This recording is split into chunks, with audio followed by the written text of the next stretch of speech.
1300 800 222, our number. Matthew Dickerson, small business consultant, joins us. Hello, Matthew. Yeah, good morning, Trev. Good to chat to you for the first time this year, actually.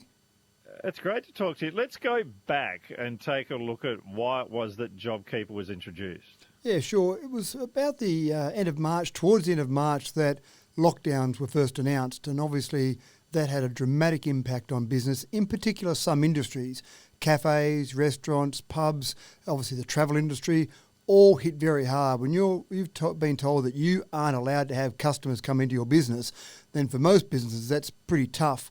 It took about a week from the time that lockdowns were announced before JobKeeper was announced, and that was a really stressful time for those businesses because they had to go in and say, sorry, I don't need my staff because I don't have any customers coming in. And some places that certainly I spoke to had people they'd employed for 10, 20 years, even longer, and had to say, sorry, we just can't afford to keep you. It was the end of March, I think 30th of March was when it was announced, and basically JobKeeper was announced as $1,500 per fortnight that you could then pay your employees. You could pay them more if you wanted to, but at least there was a base amount you could pay to keep them on your books, to keep employing them, keep that relationship there, at least keep a bit of money going to their pockets, and then at some point in time, and this is the really tough part, Trevor, no one knew what was going to be the outcome from coronavirus. So you didn't know that in a week's time, 2 weeks, a month, 6 months, who knows, at some point in the future, you could have customers coming back in again, and then you still had those employees, you still retain that talent. It was a way to basically keep the economy ticking over. Did it work? Absolutely. Yeah, there was no doubt about it. I mean, probably my only initial complaint was the gap between the lockdown and then announcement of JobKeeper. But to be fair to the government, we just didn't know what all of this landscape looked like. It wasn't like you pulled out the playbook from the bottom drawer and said, right, step one is this, step two is that. It was, wow, what do we do? So it did work in terms of keeping people employed. Sure, there was a drop in the amount that people were being paid, but it certainly did help. It also helped in keeping money in the economy. At its peak, it jumped up from that March period. It hit its peak around about August, and at its peak, there were 962,000 firms that were accessing JobKeeper, and that's obviously dropped down now, and then will drop down to zero now, but it dropped down with stage 2. But that's a lot of firms, almost 1 million firms that were accessing JobKeeper, and obviously most of those firms are employing more than one person, so millions of people were accessing JobKeeper money. And there were some funny little stories that you'd hear where it wasn't perfect. There were stories where maybe a casual employee that was at school that worked for 6 hours on a Saturday suddenly were being paid $750 a week, and they couldn't believe this. This is keep this coronavirus going as long as possible, some of those kids were saying. But again, when you're putting a scheme together so quickly, it's pretty tough to be really harsh on a government to put together those schemes where those sort of ones fall through the cracks. To be fair to those people, they probably went, wow, I've never seen so much money in my life, I'll go and spend it. So people were out there spending that money, which again kept money in the economy. One of the things about it is whenever there's government money around, there will always be people that will find a way to be able to access it when they shouldn't. In this regard, the idea was for business to actually pay so that the businesses would receive the JobKeeper money and then pass it on to staff. There were examples where larger corporations were taking advantage of that, though. Trevor, are you trying to explain to me that there are people out there that may be dishonest? I can't believe what I'm hearing here. It is a shame that, yeah, there is a scheme put together. And I spoke to some businesses who said, we deliberately closed for a month because you had to have a drop of 30% in your turnover. It wasn't profit, it was about turnover. A drop of 30% in your turnover to access JobKeeper. And I know some businesses that I dealt with said, our objective is not to drop by 30%. Let's see if we can put some schemes in place, put some ideas in place to try and make sure we don't drop by 30%. Other businesses deliberately shut their doors for a month, and then, great, we're on JobKeeper now, and they went back and they kept trading, and they were trading along fine, but they had that drop because they were closed for a month and accessed it. There were other ways or other schemes people came up with where they weren't passing it all on to their employees, or they had employees that really weren't justified in getting it. So there were things that happened, but in the main, again, if you had a couple of years to plan all of that and said in 2 years' time we're going to have a pandemic hit, let's put some schemes in place now so that we can turn it on when it happens, that's great. But again, it just was so quick that there were things that did happen that aren't perfect. And in hindsight, yeah, sure, they could have been done better. But again, you've got to be fair to the government. You just didn't have the time to do all that planning and have all those checks and balances in place. So instead of taking it away completely, it was done in stages. Was that a wise thing to do? Yeah, I think just having it fall off a cliff would have been pretty tough. So when you got to October, at the end of September, stage 2 was introduced, and then people again had to justify that they required it, so they had to prove it again. So the first, if you had to drop that 30% in the initial stages, and then your business increased, which many businesses did once they were allowed to have customers come in again for a whole range of reasons, which I'll go into during the next half an hour or so. There were people who had more money to spend and they were spending it, which was fantastic. But you still kept getting JobKeeper despite that. But then come along September, the end of September, you had to then prove it again. So stage 2 hit, and stage 2 basically dropped it back from $1,500 to $1,200, and the number of businesses that were then accessing it dropped back fairly dramatically. You had it back to about 500,000, so it really cut it in half, through to stage 3, which started on the 4th of January, which was $1,000 per fortnight. And as it was at the end of the scheme when it was cut off at the end of March, essentially you had about 371,000 firms still on JobKeeper. So now are people going back to work, and thus the reason why JobKeeper isn't needed anymore? Yeah, the idea certainly is that the lockdowns have mainly eased. Most businesses, most industries are back to normal, and there's a few arguments there which I'd probably support, where maybe a JobKeeper scenario would be something that would be needed in certain industries. For example, the travel industry. I'd hate to be a travel agent at the moment. It'd be pretty tough to get back up and going still when you just haven't got international borders open. So for certain industries, it may be the case that it would still be useful, but most businesses are able to keep trading. They might be up, they might be down, but the government can't keep propping those businesses up forever. There's another argument that says there's been a bit of time to plan now. You've known this has all been going on for about a year. Businesses have been able to say, well, what can we do? How can we change our model? What can we do better, different, whatever it might be, so that they're at the point where they can now sustain their business going forward. So you can't be propped up forever. It made sense a year ago. At the moment, again, the only argument I would sustain would be maybe some industry-specific funds. One of the other reasons for the JobKeeper was to keep staff close to business, especially with small business, so people would leave and then not go off and work for someone else or retrain and become involved in other industries. Did it work in that regard? Yeah, and I think the really important thing there, Trevor, was not just about those people going off and working for someone else or maybe trying to retrain. It was leaving where they lived, and the potential there was that you might have had people in regional areas where they had jobs in particular industries, and then they said, well, we've got nothing else to do here. There's not enough variety of industry, not enough variety of jobs. We might move to maybe the capital cities and we might start working there, and then those people have been lost forever. It could have also worked the other way. In fact, unemployment, as it's turned out through this whole scheme in regional areas, is now much lower than it is, when I say low, I mean better, than it is in capital cities. So many regional centres are finding that their unemployment rate is below 1%. It's very hard for some of those businesses to find employees. Now, the dropping off of JobKeeper and also the reduction in the job seeker money. Remember that job seeker was increased. So if you didn't have a job at all, the amount you were paid went up by $150 per fortnight at the beginning of the pandemic. Again, that was to try and say to people, well, you might not have a job at the moment, we'll give you some extra money and keep some money in the economy. That dropped off again. The coronavirus supplement dropped off at the end of March. That $150 was gone, but on the other hand, it was put up by $50, so you only went back by $100 a week, $100 a fortnight. But then with those two changes, it may mean that some employees or employers that are out there looking for employees, there will be more employees in the market. So that low unemployment rate in regional areas might be fixed a little bit by the fact that JobKeeper is now gone and JobSeeker has gone down a little bit. Because one of the reasons that is given that job seeker shouldn't be increased and why it was decreased after the supplement was because there's a belief that it doesn't encourage people to go and look for work. As far as business is concerned, do people in business find that there are people looking for work and that those sorts of incentives isn't necessarily the case? Yeah, I think that is the case, and there's certainly some anecdotal information, which is I always hesitate when I use anecdotal information because I like data, but some anecdotal information that people are saying, well, I'm just going to take it a bit easy for a little while. I've got a bit of extra money coming in. I don't need to work so hard to go out and find a job. And go back to that very first comment you made. There are some people in our society who will take advantage of a system if they can.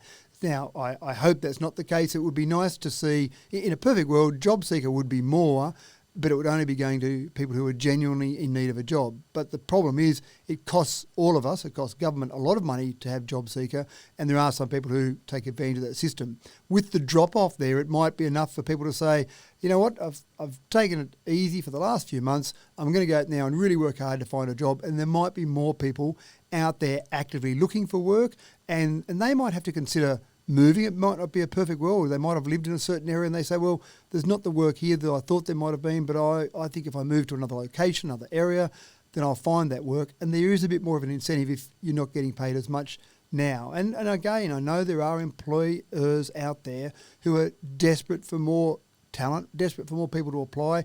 And just when they do advertise for a job, the number of applications they're getting, some firms tell me that they used to get 50, 60, 100 applications for work. Now they get 4 or 5. So there's definitely been a change in people out there looking for work. If you'd like to join us as we take a look at small business and how it's faring or has fared through the coronavirus, 1300 800 222. Will it make a difference to small business, do you think, as we start to see a drop-off of JobKeeper? 1300 800 222, text 0437 774 774. Off the text, Deb says, as if losing JobKeeper support wasn't enough, now they want to freeze income. People are doing it tough. I know if wages were to increase, businesses would also end up having to do it tough as well. It's because there's a bit of talk about that. How do you work out that balance, Matthew? Because if there are people out there spending more, and what we've found out through the pandemic is that some businesses have done quite well and that confidence within the business industry is quite high. You're right, and that is a tricky one from Deb, trying to get that balance right.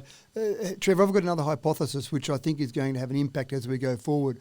One of the things that's allowed businesses, in my opinion, to actually go quite well through the whole pandemic has been that we've gained a net increase in money that stayed in Australia through the lack of international tourism. In general, very rough numbers here, but about $65 billion we normally spend every year on going overseas. And incoming tourism, we rave about our tourism industry, but incoming tourism only generates about $60 billion, which is a good number, but it's a $5 billion net loss. Having the borders closed means that we're actually keeping that $5 billion in Australia, which is fantastic. And regional areas in particular have benefited from that because of all that international tourism that comes in, only 14% of that money goes regionally. So people regionally have been able to keep money in their community from people not travelling overseas. And then people in metropolitan areas have tended to say, well, I can't go to my chalet in the Swiss Alps this year. I'll go to somewhere in regional centres or a regional location. So that's been a real boost. When international borders open up again, I know the airlines are very keen for that to happen, understandably, but for some of those regional areas and some of the businesses in Australia, that $5 billion drain will put more drain on the potential for your business to keep going well. So I think that's one of the reasons why some businesses have gone so well. We're talking about small business. If you want some advice on small business, or you want to talk about the difficulties of running small business at the moment, or if things are looking good in small business as far as you're concerned, 1300 800 222. Melissa's given us a call. Hello, Melissa. Good morning. How are you going? Good, thank you. My biggest problem is I'm not quite sure whether to start a small business or not. I'm training under a seamstress who is struggling under the weight because people don't seem to want to get things done at the moment. So she's a real entrepreneur, and I'm hanging with her because she's so fantastic. She's actually an international designer, and she came from Lithuania learning under her father, who was a tailor, and she's teaching me so much. So you're trying to work out whether or not to go out by yourself? Well, look, yeah, sort of. I want to know whether, and mine is a training position, okay? I can't keep with her because she's small business. She needs to use the whole of her whatever COVID money that she's getting just to keep her family afloat. Oh, I see. So as far as with JobKeeper going, what actually happens to you? Yeah. Well, where should I go from here? Do I step out on my own? Do I keep the trade going? Because she was introduced to Australia only because she had a trade that no one had. Yeah. Right? So I'm learning under her. I can become a qualified tailoress. There's no apprenticeships for it. And honestly, I don't know which way to turn. Oh, but you can't receive the full income that you should do because JobKeeper's gone. No, I only ever helped her as a part-time employee. Oh, okay. Well, not even that. But I did work for her when she had an overload of work. And on the other times, I was training under her. So she would teach me how to do all the ballroom outfits, etc. So you're trying to work out whether or not to stay with her to keep learning. Well, yeah, what do I do? Do I keep learning with her? I can go to a TAFE, but they don't have as much knowledge as what she does. And I'm sort of kind of stuck. Are you being paid? No, I'm currently not being paid. I got some money for the alterations that I did. Yeah. And that was because of me being in the place and doing it, right? But as a rule, I only get paid when I produce the goods for her to have income. Yeah, no, I'm with you. Matthew, does that happen a lot? No, not a lot. But the tough question that Melissa's got here is, do I go out and start a small business? And even though people might say at the moment, gee, it's a tough time to decide whether to start in small business, I actually think any time, forget about a pandemic, any time is a tough time to think about, do I start a small business? And sometimes it comes down to the type of person. You can sit down and do all the analysis, you can have meetings with accountants and solicitors and a whole range of things, but it just comes down to how hungry are you? How much do you want to go out and chase it? How much do you want to just work long hours and really work hard to establish yourself, maybe without much income to begin with? At the moment, it sounds like you haven't got much income coming in anyway, so it probably doesn't sound like you're really going to lose a lot by having a go, but it's not. It's a question that the only way you'll answer that question is, and it sounds a bit pathetic, but is by your gut. If you feel like in your gut, I'm going to go and chase this and make it work, that's the type of people that are in small business. People that say, I'll give it a bit of a go, not sure how it'll go, and if something else comes up, they're the people finding themselves talking to liquidators or people that basically end up winding up not being in small business. This is quite a good point from Dave in South Australia, and I didn't even think of this, but he's saying travel agents are still working for clients doing billions of dollars in refunds, but have no income because JobKeeper has stopped. Travel agents rely on international travel. This makes up about 90% of their business. How will these small businesses survive? 80% of these businesses are owned and operated by women. So much for equal opportunity, says Dave. Yeah, and as I said at the very beginning, there are some industries. So some of the industries that are still being impacted when you look at the potential loss of employees with JobKeeper dropping off are people in transport, and that includes travel agents, people in the arts and recreation, and people in accommodation food services are still potentially going to have a hard time there. That's where I would still say there is a good argument, a solid argument for government to say we've got a JobKeeper stage 4, for example, but it's very much industry specific, and maybe close some of those loopholes there that might have existed before, because exactly as Dave says, travel agents, they're the ones that I think of first and foremost when I say who are the organisations or the industries that are really suffering. Obviously airlines, if they're basing it on international travel, but travel agents are the ones that are really tough. Most people just go and book their own domestic airline tickets now, that's pretty easy, but international, they still rely on them. So no international opening of the borders, you've got some problems for a travel agent. It's one of the difficulties, Matthew, for government, that if you're going to implement targeted support like that, then behind the scenes you have to work out a format or a foundation to be able to do that. And it can be lengthy, and it can also be costly within government. Yeah, it can be. But having said that, I talked before that businesses have had 12 months to plan for this. I would also argue that government is also, in all of the things they've been doing, they've had some time to look at some data and analyse some information coming in and saying, right, we now know the industries that are going to be impacted. One of the huge advantages that the government has is they've got the tax office and they've got PAYG, wages and GST. They've got all this information with one-touch payroll they've got now, all this information, not basics or not basing it on some estimations. They've got cold, hard data coming through on the industries out there that are being impacted and the money that's flowing through all of these different businesses. So I would also argue that they've had time to plan for this point in time and maybe have some time to put some schemes in place. Good morning, Jan. Good morning. How are you? Good, thank you. Good. Love your shows. Very informative. My question is regarding for an employer that registers an employee for JobKeeper, does the employee play a part in that? Because my wife had 2 jobs. She was called by the employer on one of them, asked if she wanted to register. She said no, because she had a second job already and didn't feel comfortable doing so. But my question is, can the employee, so my wife, find out if she actually was registered somehow and the employer was actually getting money? Oh, nice thought, Matthew. Yeah, so obviously JobKeeper was designed for one employee only, your primary place of employment, and it wasn't a yes or no decision. If an employer had employees, if they had 3 employees, 7 employees, whatever it was, and they qualified for JobKeeper, it automatically qualified all their employees, and then they should have been paying all of those employees that money. So it would be worthwhile chasing that up and seeing whether that employer was actually paid JobKeeper money for your wife. I don't know whether the best thing to do would be to just ask the employer or go through the tax office, but it probably would be something the tax office may not tell you about that employer.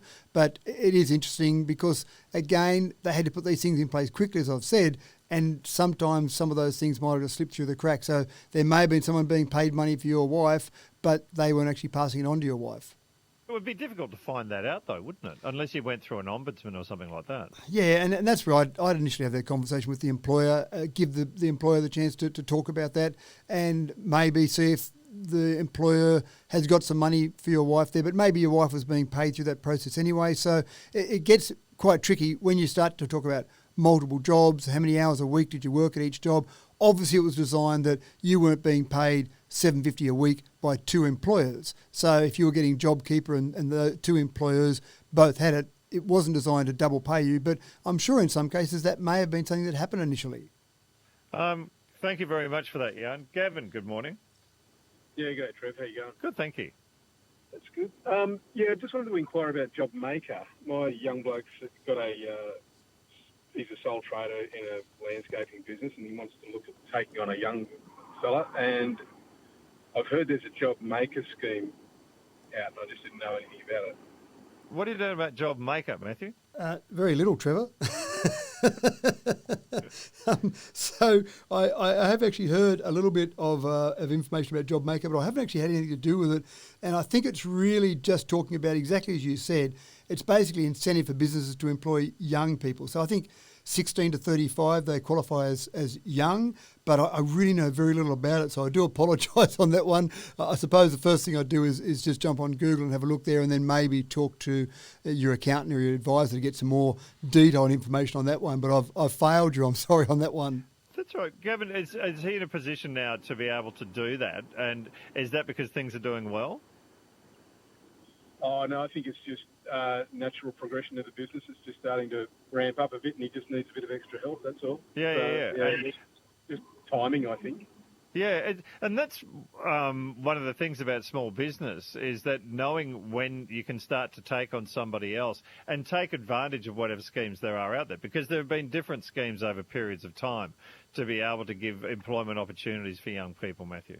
Yeah, and that's exactly right. And there is obviously, when you have low unemployment in some areas, you still might find that the 1% I mentioned before, but youth unemployment in certain areas, they might be as high as, say, 10 or 12% or even higher. So sometimes it is unfairly distributed across different age groups, different industries. So any of those schemes that get young people into work, give them somewhere to go. It seemed like in this nation, Trevor, we got to the point where everyone had to go to university, and if you didn't go to university, you really were almost felt like you weren't even in the job market because everyone wanted a degree. But there are people out there that that's just not really their cup of tea. And they can be great employees, but they don't need to go to university. So schemes like this, when they talk about trying to get young people into work, people straight out of school, people that don't even want to finish year 12 but are better with their hands than they are with their minds, there are opportunities there for people like that.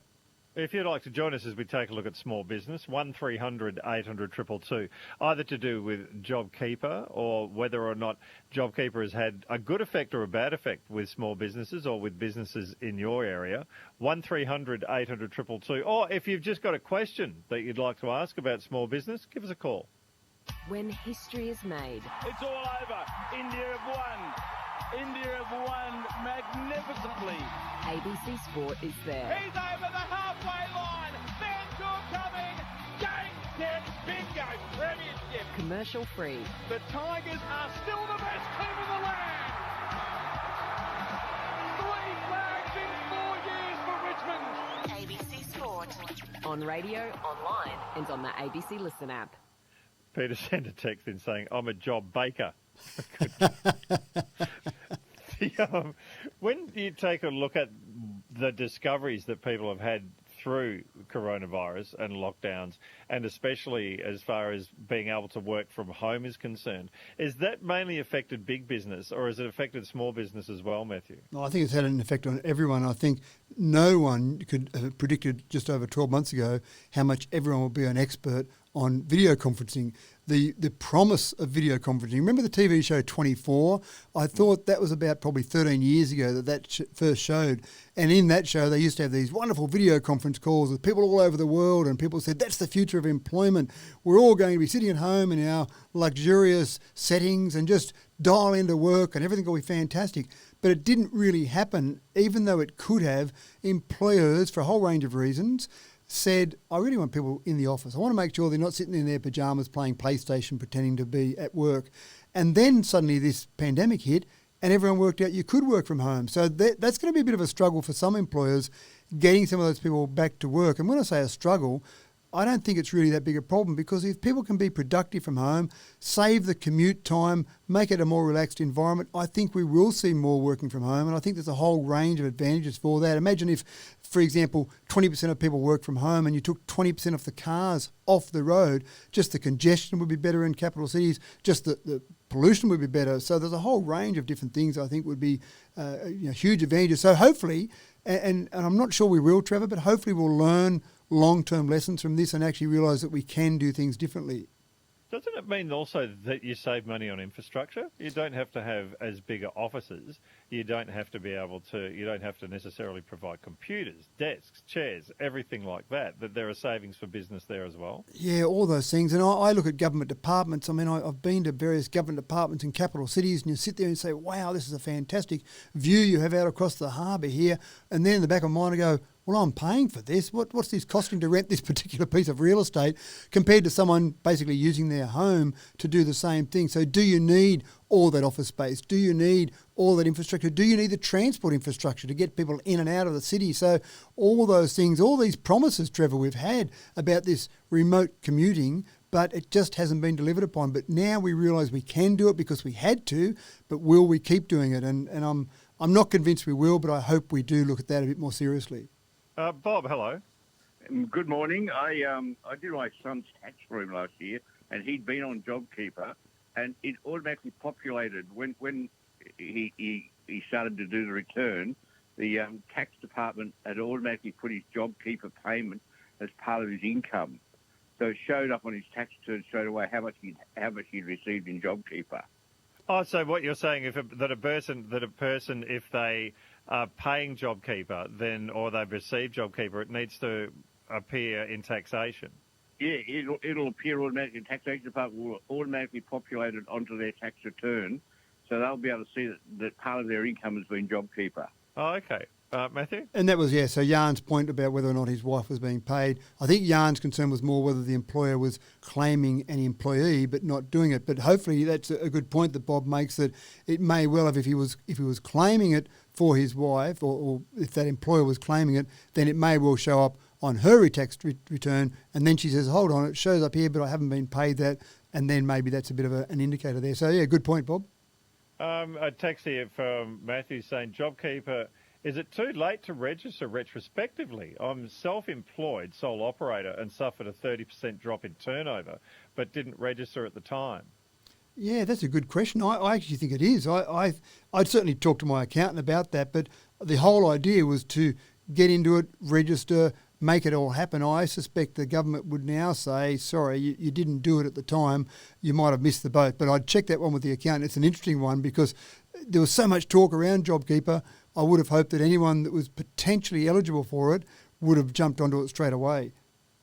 Because that's the thing, is because there was you had to have a certain amount of loss to be able to qualify, and for many people they wouldn't have known at the time if they were going to have that loss. Yeah, and there certainly were opportunities at the very beginning of JobKeeper to register on an estimated loss, or once you had some real figures coming through, you could look at that and say, now I've got those losses coming through, I can register. So we're talking back around April and May and June last year. I'm not sure how the tax department will review it when you come along in April this year and say, I want to go back to last year and now claim some of that money that I should have had coming through. The idea was to keep money in the economy spinning around, keep those people in your employ. Going along 12 months later doesn't really fit the bill for that criteria in terms of what the government was trying to do. Again, my first reaction would be no, but I would always check with your accountant to make sure you've got those specific details. Just generally in small business, the point was being made earlier about when you expand and want to employ people. At what point do you make that decision, Matthew? Because, okay, you're either a self-operator and that you've got a single business, or you work with one person. There would become a point where you need to go, okay, do we need to work more, or do we need to have another person? And can we afford to have that other person, or do we just do a little bit more work? I think the toughest decision in that process, Trevor, is the first employee. When you're set up as a sole trader, when it's you doing the work, maybe it's you and your partner doing the work, and that's all fine. Bringing someone else into the fold is the really tough one. And what you've really got to do is start to analyse, is it going to make me more efficient? Is it going to make me deliver more dollars for a start? Can I cover the wages of that particular person? Can I grow the business with that? And if you can't answer those questions, then you might just say, we'll just keep going along and keep working a little bit harder. But it's a really big step for people making that first step to employ that first person. And I've dealt with some businesses where they've got that first person on board, and for whatever reason, it hasn't worked out perfectly. And then that's it. They don't want to know about it, and they kind of put the idea away for maybe 6 months or more before they then try and dip their toe in the water again. When they get to that point where they employ one and it makes their business run more efficiently and they can have a weekend off maybe, then suddenly they realise this is not a bad thing and let's keep going forward. Because the productivity thing would be the difficult part to analyse, wouldn't it? And because you can't really be sure if you're going to get, number one, the same productivity as what you put in there, because you probably put an extra 50, 60% because it's your business. And at the same time, being able to, if there's a formula for knowing whether or not that amount of extra work will bring you more money. Yeah, and there's a couple of things around that, Trevor. One of the things that's really difficult for businesses to accept is that they employ someone else. That person's going to do it differently. I'm not saying wrong, just differently. And the person's got to be able to accept that. So some people that are really, anally retentive about everything they do, putting an employee on is really tough because, no, why did you put the tape on the left before the right? Oh, well, that made sense. No, I always put it on the right before the left. Well, it doesn't really matter, but it's different. And that's something that some people have a real problem coping with. The other situation I find, Trevor, sometimes is a tradie, for example, that might be in their vehicle going from job to job. When they're on the job site, that's fantastic. They've got an extra set of hands. They can probably, in some cases, do the work more than twice as quickly because having someone in the roof and downstairs dragging some cables through, for example, is better than having one person go up and down and up and down. But then when you're in the car driving along, I'm paying this guy to sit beside me while we drive to the next job and it's a half hour away and I'm not generating any money for that. Can I really charge the client 2 of us travel time to get there? Oh, no, I'm not making money now. So that can be a really tough one in that scenario. It's more efficient when you're working, but when you're not generating income, you're obviously costing you more money. We're a couple of minutes away from the news. How do you see the next couple of years for small business? Well, look, the unemployment figures are actually looking pretty good at the moment, Trevor. Overall, Australia's unemployment rate obviously has taken a huge hit come March last year. It went from around 5% up to almost 8%, but it's already come back now to just over 6 or just under 6%. As of January this year, we were just under 6%. And that's pretty good. That's back to almost pre-pandemic rates. So the next year, I actually think things are going along pretty strongly. Your house price going up also has an impact on your confidence level. It sounds crazy. Just because your house is worth 50 grand more, you feel like you've got 50 grand more. You haven't got it in the pocket, but you feel confident. So that's been good for us all as well across the nation. I think the real test, Trevor, is going to be when those international borders open, we start losing that $5 billion again. That's when we're going to really have the test in how's our economy going. And that's a question. I don't have the answer for that one. If only we had a crystal ball, Matthew. That's right. Great to talk to you this morning. Thanks, Trevor. Matthew Dickinson, small business consultant. You're listening to Overnights with Trevor Chappell on ABC Radio. We're going off to the next ABC News.